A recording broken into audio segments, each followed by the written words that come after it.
ketika kita berbicara tentang rendah hati ini kan sifatnya masih universal begitu.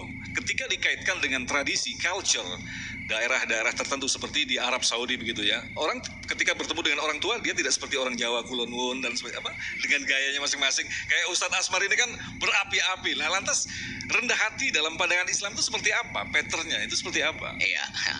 Jadi rendah hati ini tidak bisa kita mengukur dengan hanya melihat secara zahir saja. Saya pernah ketemu dengan seseorang yang duduk di masjid sampai menangis-nangis. Sudah jam 8 pagi, 9 pagi belum tinggalkan masjid. Semua orang yang lewat katanya, oh inilah ahli ibadah, orang tawadu, rendah hati. Tinggalnya di masjid saja dia zikir. Ternyata usut-usut orang ini utangnya banyak, lagi tinggal di masjid, soalnya penagih di rumah banyak gitu. Ya. Dan kita melihat seketika ada orang pakai baju kos oblon, dia duduk di warung kopi, dia ngopi tuh, kita lewat, ini lupa sama Tuhan, ini kerjanya di warung kopi aja.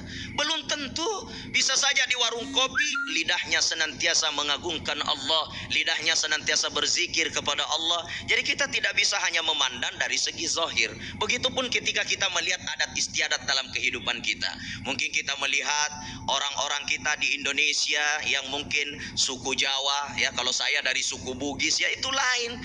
Mungkin dari orang Arab ada juga suku-suku Arab yang lain ya, yang mungkin ada juga pemahaman dia sistemnya ketika ketemu dia langsung cium keningnya, bukan cium tangannya. Nah, itu adalah sebuah adat istiadat yang berlaku di setiap daerah, yang tidak bisa kita jadikan sebagai ukuran bahwa ini tanda rendah hati.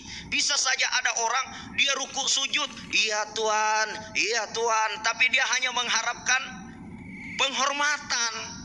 Jadi kita tidak mengukur orang itu sujud-sujud dianggap oh ini sudah rendah hati. Belum tentu. Bisa saja ada orang hormat tapi di hatinya mengharapkan penghormatan, maka itu tidak rendah hati namanya.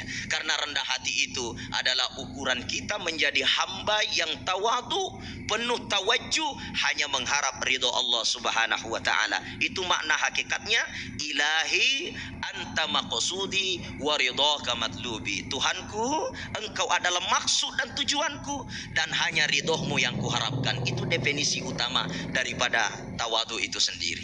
Luar biasa.